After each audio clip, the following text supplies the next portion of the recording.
Ah, voilà. Très bien. Et donc, on m'a demandé de parler effectivement des questions en relation avec la protection des données. Ça tombe sous le sens. Je ne pouvais pas parler d'autre chose que cela. Vous imaginez. Télémédecine, ou en tout cas l'e-santé, avec cette concrétisation pratique qui est la télémédecine aujourd'hui. Je ne vais pas parler du dossier médicalisé ou médical.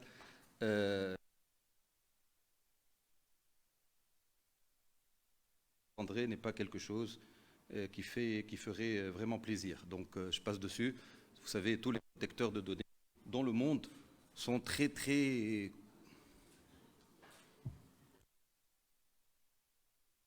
En tout cas, concernant l'intelligence artificielle, c'est à prendre avec beaucoup de précautions parce que c'est très très grave de la vie privée des individus. On ne peut pas faire d'intelligence artificielle sans traiter, sans les règles, les limites classiques mises en place par les réglementations en vigueur, donc traitement des données personnelles des individus. Donc je vais essayer de prendre ce cas pratique qui est la télémédecine et de voir en moment Covid qu'on a subi depuis début 2020, comment on a essayé de gérer cette question-là par rapport aux normes de protection d'une manière générale et donc des données personnelles. Alors, très rapidement, mais ça je ne vais pas revenir dessus, la donnée personnelle c'est tout ce qui permet d'identifier une personne ou de la rendre identifiable, et les données personnelles de santé, ce sont des données qui sont encore plus sensibles, et donc qui sont soumises à un régime de protection qui est très très spécial, puisque le principe c'est l'interdiction de traitement, et ce qu'on peut faire quand on veut traiter, les médecins doivent travailler, ça c'est sûr et certain, ils sont obligés, les institutions de santé sont obligées de traiter ces données-là, donc ils sont dans un régime d'exception.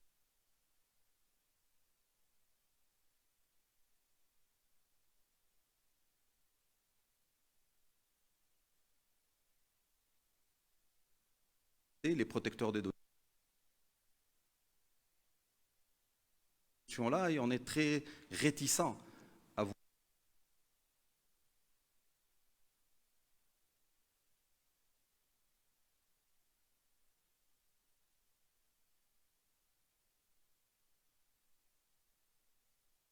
profiter de spécialités en ayant des médecins de manière délocalisée. C'est quelque chose d'énorme. Je connais beaucoup de besoins en matière de télémédecine.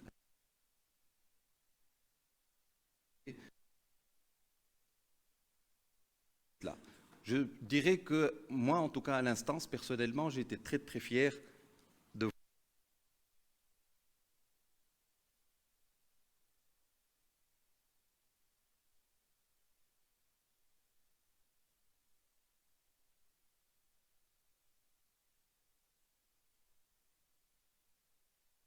Je peux dire qu'on a la trace, en tout cas, de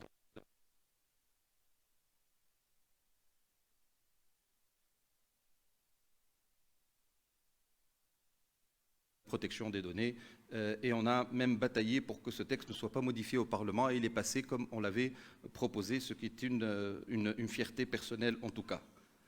Le problème, c'est qu'aujourd'hui, c'est un régime juridique qui est amputé, puisqu'on a la loi qui permet l'exercice de la télémédecine en protégeant les données personnelles avec les normes, je ne vais pas revenir dessus, qui sont très très importantes, mais que vous devez connaître, il suffit de lire tout simplement cet article-là.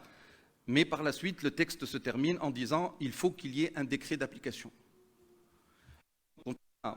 L'ouverture possible de l'exercice de la télémédecine, avec des conditions qui sont dans la loi.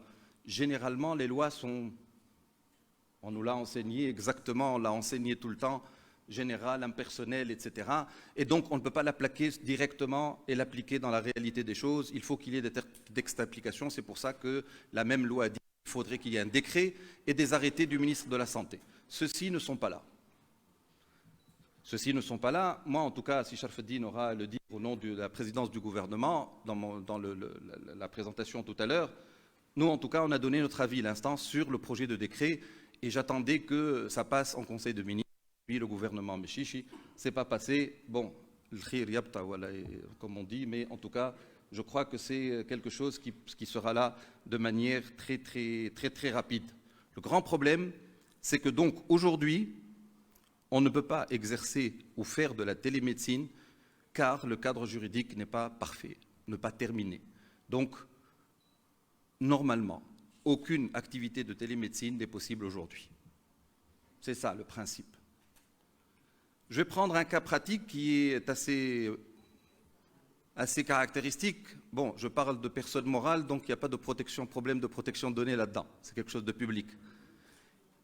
Le Covid est arrivé, on n'avait pas encore le droit de faire de la télémédecine, mais c'est devenu une urgence.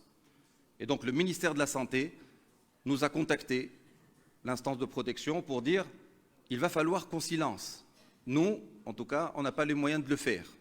Mais par contre, il y a des structures privées qui sont disposées à nous aider. Qu'est-ce qu'on doit faire? Là, je leur ai dit, vous mettez dans la Convention toutes les normes de protection. Et nous, on va ouvrir un œil et en fermer un autre. Parce que Covid oblige. C'est ce qui a été fait.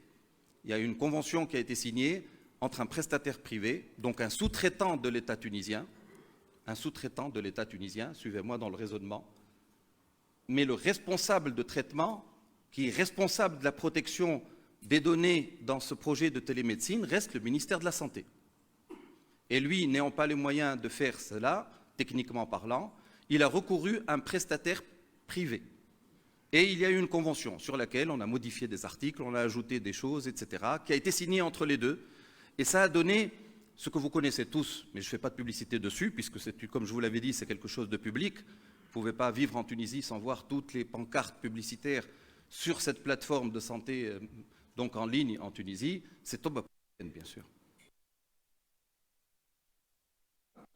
A été mis en place sur la base de ce que je viens de dire, dans les termes que je viens d'expliquer très rapidement, je l'avoue. Dans cette convention, on dit que cette plateforme va aider l'État, le ministère de la Santé, à établir un lien entre des personnes atteintes, je ne veux pas dire des malades, atteintes de Covid-19 et des médecins, de manière délocalisée. Très joli. Et que cette prestation durera 1 année. Ce qu'il y a dans la Convention, je ne sais pas comment ça a été mis, cette société ou ce prestataire a eu l'autorisation de l'instance. Oui, il a eu l'autorisation de l'instance pour traiter des données de santé, pas pour faire de la télémédecine. La télémédecine, nous, en tout cas, au niveau de l'instance, jusqu'à ce jour, on a refusé 6 demandes d'autorisation de traitement de données de santé dans le cadre de la télémédecine, avec un seul argument. Le cadre juridique n'est pas encore parfait. Attendons la publication du décret et après on statuera au fond.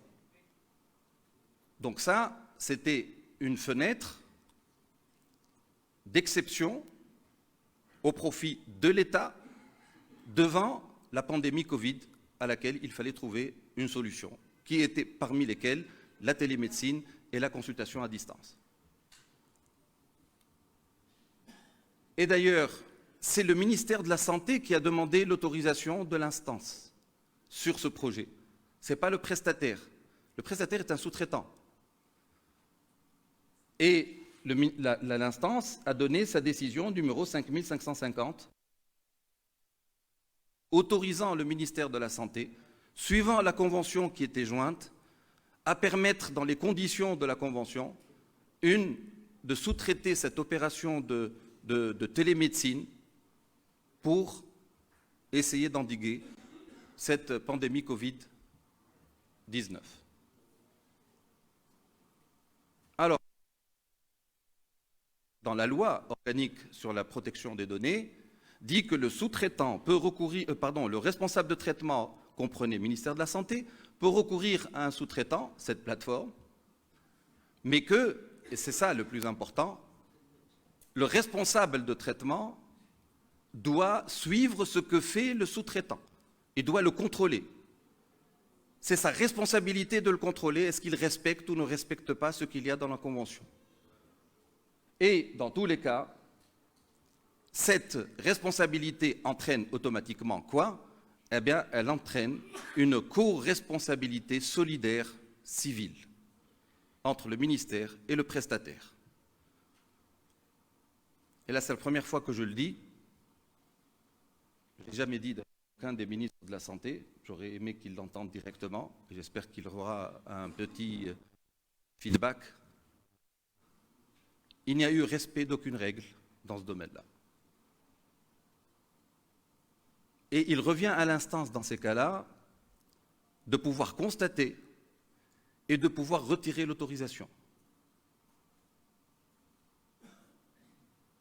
Mais c'était toujours le souci, pandémie et mesures prises pour pouvoir l'endiguer le plus rapidement et le plus efficacement possible. Ce qu'on retrouve aujourd'hui, ou le résultat de tout cela, c'est que, si la technologie veut bien me faire passer voilà, je viens de le faire, cette opération de télémédecine ou cette application de télémédecine doit être conforme à cet article 1er de la loi de 2004 que j'adore. Parce que cet article 1er donne le fondement, la signification, l'essence que les données personnelles, trois règles essentielles, qui sont premièrement la transparence, chef FIR. Donc quand je vais faire ou donner un service de télémédecine, je dois informer les personnes de leurs droits, de ce que je vais faire avec leurs données, etc. Des risques, s'il y en a. Deuxièmement, la loyauté. Si j'ai eu une fenêtre d'activité, un champ d'intervention, si je suis en relation avec les personnes en ce qui concerne leurs données, pour une activité bien précise, dans ce cas-là, rappelez-vous la convention, c'était pour endiguer le Covid-19. Je dois rester dans cela. Je ne peux pas sortir parce que la loyauté m'oblige à respecter mes engagements, entre autres avec les personnes concernées. Troisièmement, c'est le principe que j'adore. Ce n'est pas la révolution tunisienne qui l'a ramené, il existe dans le texte depuis 2004. Respect de la dignité humaine. On ne traite pas des choses. Je ne vais pas le dire à des médecins. On traite des personnes avec tous leurs problèmes.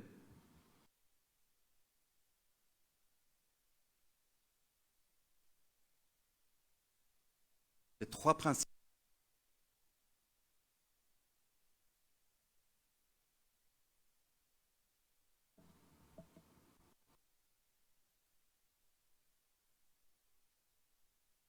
La rue. Un devoir. داوي وانت في دارك. كوفيد. عدي وانت في دارك، حلل وانت في دارك. Vous voulez un cardiologue, vous voulez un pédiatre, vous voulez un généraliste en ligne.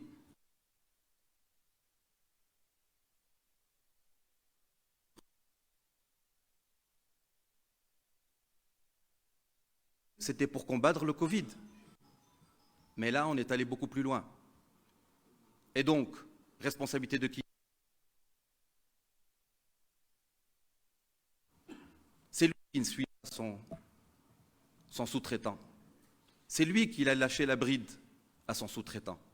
Et donc, du coup, quand l'instance refuse 6 autres demandes d'activité de médecine à des responsables de traitement, et qu'il y en a un qui est rentré par le combat que fait l'État contre le Covid, mais fait de la télémédecine aujourd'hui, je ne pense pas qu'il y ait de commentaires à dire ou à faire. Donc, pour être concret, ce qu'il faut, 2 choses. Premièrement, responsabiliser le ministère. Je ne dirai pas et je ne ferai pas de promesses en l'air. Je ne sais pas si nous, en tout cas, on doit agir ou pas aujourd'hui, mais ça relève. Je ferai cette proposition au prochain conseil de l'instance, mais en tout cas, je pense qu'il y a matière à retirer l'autorisation du ministère. Mais ça, on en parlera quand il y aura décision de retrait. Mais en attendant, je pense ce qu'il faut faire, et ça c'est une information que j'ai eue que ce matin, et donc je l'avais écrite hier soir, c'est de faire de telle sorte que le décret d'application soit approuvé le plus vite possible. Mais pour ça, je laisse Sichar-Eddine en parler. Il gère beaucoup mieux que moi ce dossier. Madame, Monsieur le Président, j'espère que j'ai respecté l'horaire. Très bien. Merci à vous.